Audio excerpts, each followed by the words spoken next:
سائل بن کے تو آئے۔ علامہ اقبال نے ایک الہامی مضمون باندھ کے اس چیز کو بیان کیا ہے کہ صدائے رحمت آتی ہے، ہم تو مائل با کرم ہیں، کوئی سائل ہی نہیں، راہ دکھلائیں کسے، راہ روے منزل ہی نہیں، کوئی سچی توبہ کر کے تو آئے۔ اب بھی اگر ہم اجتماعی گناہ نہ چھوڑیں، جھوٹ، غیبت، چغلی، دوسروں کی عزت کو نقصان پہنچانا، ذخیرہ اندوزی، ناجائز منافع خوری نہ چھوڑے، اجتماعی گناہ اسی طرح جاری رہے، اور پھر ہم کہیں کہ ہمیں معافی مل جائے، پھر ہم اگر کہیں کہ معافی دے دے، تو ہم پھر اللہ کی بارگاہ میں جعلی استغفار پیش کر رہے ہیں، اندر سے اپنے آپ کو ٹھیک کر کے آئیں، پھر دیکھیں کس طرح وہ رحمت کے دروازے کھولتا ہے۔ خرد نے کہہ بھی دیا لا الہ تو کیا حاصل، دل و نگاہ مسلمان نہیں تو کچھ بھی نہیں۔ اصل میں ہمارا المیہ کیا ہے؟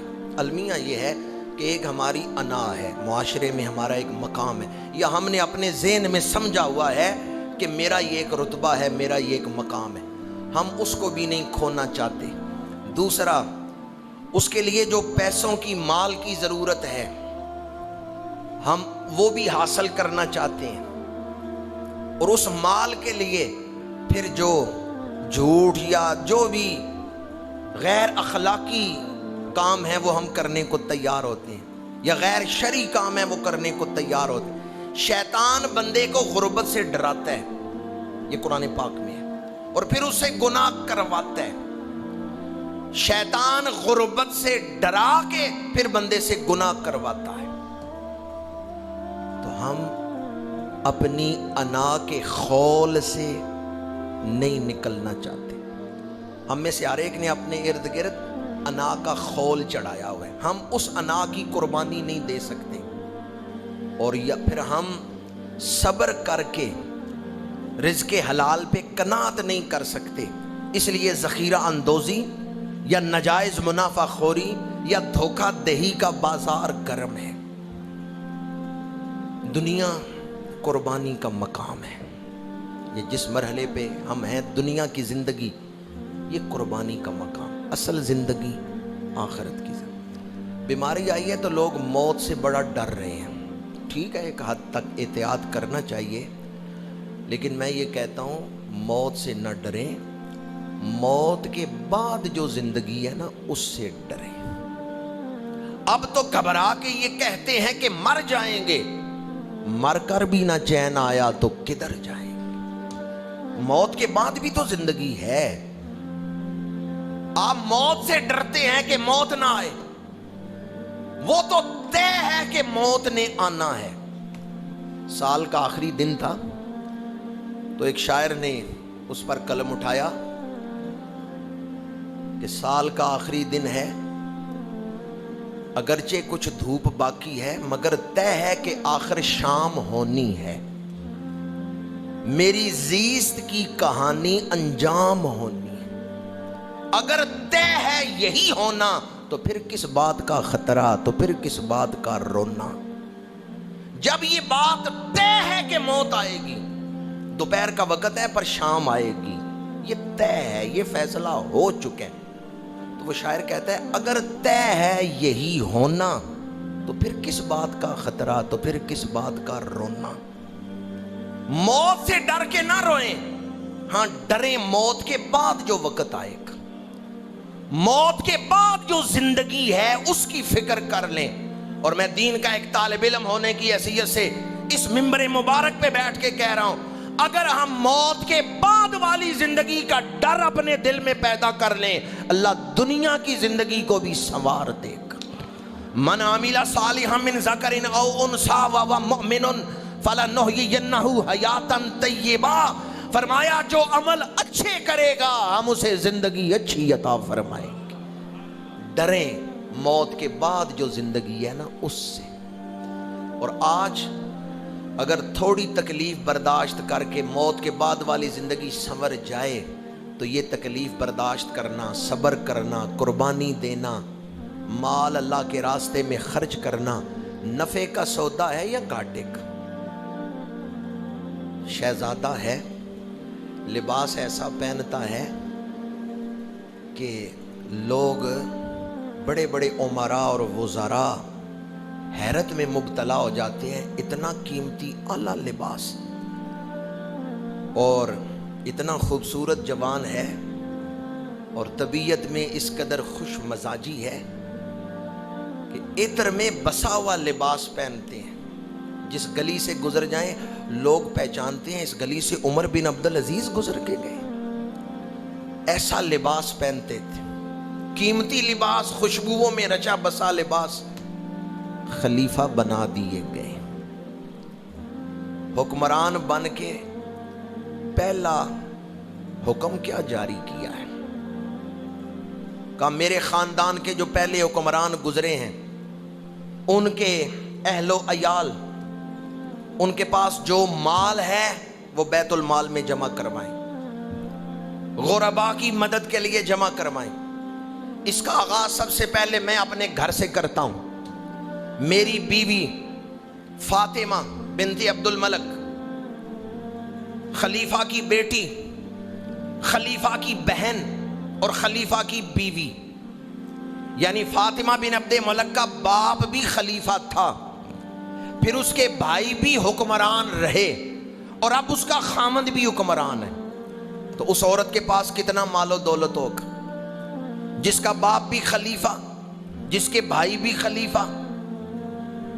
فرمایا سب سے پہلے میں اپنی بیوی فاطمہ بنت عبد الملک سے کہتا ہوں اس کے پاس جو زیورات ہیں، جو مال و دولت ہے وہ بیت المال میں جمع کرا دے، اور آج میری بیوی فیصلہ کر لے اس نے دنیا کا مال رکھنا ہے یا عمر بن عبدالعزیز کو رکھنا ہے۔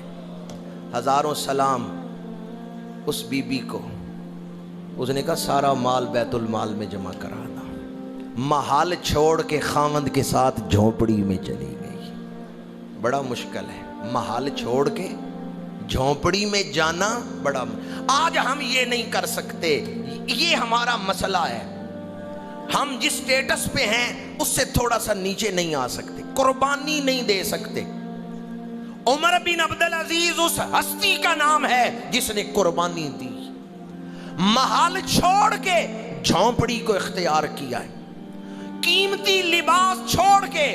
وہ جوان جو اتنا قیمتی لباس پہنتا تھا کہ ایک دفعہ لباس پہنے دوبارہ نہیں پہنا، امراء وزراء رشک کی نگاہوں سے دیکھتے اتنا قیمتی لباس پہنا ہوا ہے۔ آج عمر بن عبدالعزیز وہ ہیں جن کے پاس صرف 2 جوڑے ہیں۔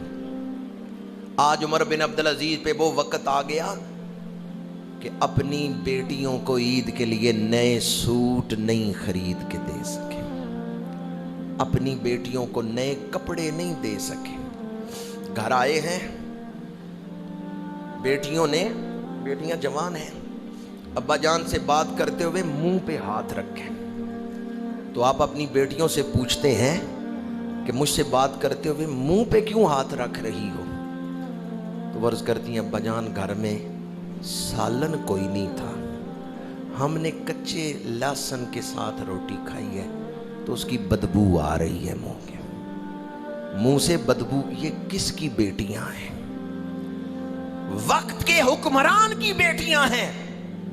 کیا دل میں کوئی شکوہ ہے؟ نہیں۔ کہا میری بیٹیوں، تمہارا باپ تمہیں دنیا کی نعمتیں اور اعلیٰ لباس تو نہیں دے سکا، لیکن تمہارے باپ نے تمہیں تقویٰ کے راستے پر چلایا ہے، جنت کے راستے پہ چلایا ہے۔ کیا میری بیٹیوں کو مجھ سے کوئی شکوہ تو نہیں؟ ان بیٹیوں نے کہا ہم فخر کرتی ہیں ہمارا باپ دھوکہ دینے والا اور لوٹنے والا نہیں ہے، ہمارا باپ متقی اور پرہیزگار ہے۔ ہم فخر کرتی ہیں ہم عمر بن عبدالعزیز کی بیٹیاں۔ نیا لباس نہیں ملا عید کے دن، لہسن سے یا پیاز سے روٹی کھا رہی ہیں، سالن بھی دستیاب نہیں، اور پھر صبر کر رہے ہیں۔ وہ عمر بن عبدالعزیز تھے جن کے دور خلافت کو مورخین نے، علماء اسلام نے کہا یہ خلافت راشدہ کی یاد ہے، خلافت راشدہ کا نمونہ ہے۔ اور آج جب میں بیان کر رہا ہوں تو حضرت عمر بن عبدالعزیز کی روح سے بھی شرمندہ ہوں میں کیا اس وقت امت مسلمہ شرمندہ ہے کہ حضرت عمر بن عبدالعزیز کی قبر مبارک روضہ پاک کی ہم حفاظت نہیں کر سکے۔ ان حالات میں جب کہ دنیا ایک بہت بڑے سانحہ سے گزر رہی ہے، آپ کے مزار کی توہین کی گئی۔ ایسا تو کبھی غیر مسلموں کے ساتھ جنگوں میں بھی نہیں ہوا کہ انہوں نے ہمارا کوئی علاقہ فتح کیا اور ہمارے بزرگوں کی قبریں کھول لی ہوں، جیسا اس دور میں ہوا ہے کہ حضرت عمر بن عبدالعزیز کی قبر کھودی گئی اور اب تک پتہ نہیں کہ آپ کا جسم وہ کہاں لے گئے، اور آپ کی زوجہ حضرت فاطمہ بنت عبد الملک کا جسم کہاں لے گئے، اب تک پتہ ہی نہیں۔ یہ اس دور کا واقعہ ہے، یہ چند دن کا واقعہ ہے۔ آج ہم شرمندہ ہیں حضرت عمر بن عبدالعزیز کی روح پاک سے کہ ہم ان کے مزار پاک کی حفاظت نہیں کر سکتے۔ یہ وقت اللہ کی بارگاہ میں دعا کرنے کا وقت ہے، اللہ سے مدد مانگنے کا وقت ہے۔ اللہ تعالی حضرت عمر بن عبدالعزیز کے تقوی پرہیزگاری کا صدقہ ہمیں معافی عطا فرمائے۔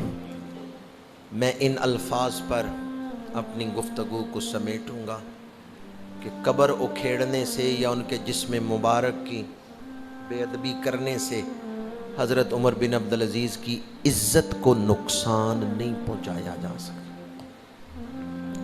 دامن وقت میں گنجائش نہیں، ورنہ میں اس موضوع پر مزید عرض کرتا کہ قبروں سے جسم نکالنے کی سازش کب کی گئی ہے۔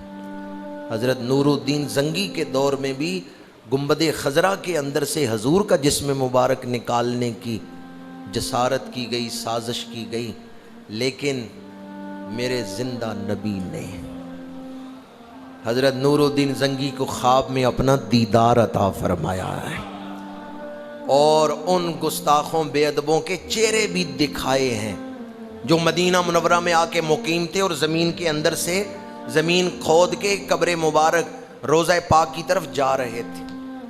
تفصیل سے واقعہ نہیں بیان کر رہا، نور الدین زنگی مدینہ منورہ گئے، خیرات بانٹ رہے ہیں اور کہا تمام اہل مدینہ آئیں، کسی کو تحفہ دے رہے ہیں، خیرات دے رہے ہیں، صدقات دے رہے ہیں۔ جب وہ دو آئے نا جن کے چہرے خواب میں دکھائے گئے تھے، آپ نے ان کے ہاتھ پکڑ لیے، الگ لے گئے، فرمایا بتاؤ کیا سازش کر رہے ہو، کہاں سے تم حضور کو تکلیف پہنچا رہے ہو، تمہاری رہائش کہاں ہے؟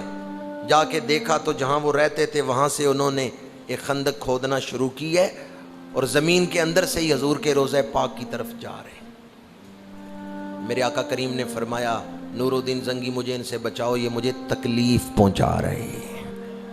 ہزاروں سلام اس عاشق صادق پر، پھر اس نے روضہ پاک کے چاروں طرف سیسا پلائی ہوئی دیوار بنا دی ہے کہ اگر کوئی کسی طرف سے آئے بھی تو حضور کے روضہ پاک تک نہ پہنچ سکے۔ تو زندہ ہے واللہ، تو زندہ ہے واللہ، میری چشم عالم سے چھپ جانے والے۔ میں اپنی گفتگو کو اس پیغام پر ہی سمیٹوں گا۔ مایوسی کو اپنے قریب نہ آنے دیں، احتیاط بہرحال کریں، اور اس کسی غلط فہمی میں نہ رہیں کہ جی بیماری ہے ہی نہیں ہے یا صرف پراپیگنڈ ہے۔ نہیں، آپ احتیاط کریں، پرہیز کریں، بلکہ پہلے سے زیادہ اب احتیاط کی ضرورت ہے۔ اور میں نے یہ بات پچھلے جمعۃ المبارک پہ بھی کہی تھی کہ دل تو کرتا ہے کہ جمعۃ المبارک کے بعد یہاں بیٹھوں، آپ سے مل کے آپ کی باتیں سن کے جاؤں، لیکن فرض پڑھ کے تو اس لیے چلا جاتا ہوں تاکہ مساجد کے لیے جو SOPs مرتب کی گئی ہیں ان کی خلاف ورزی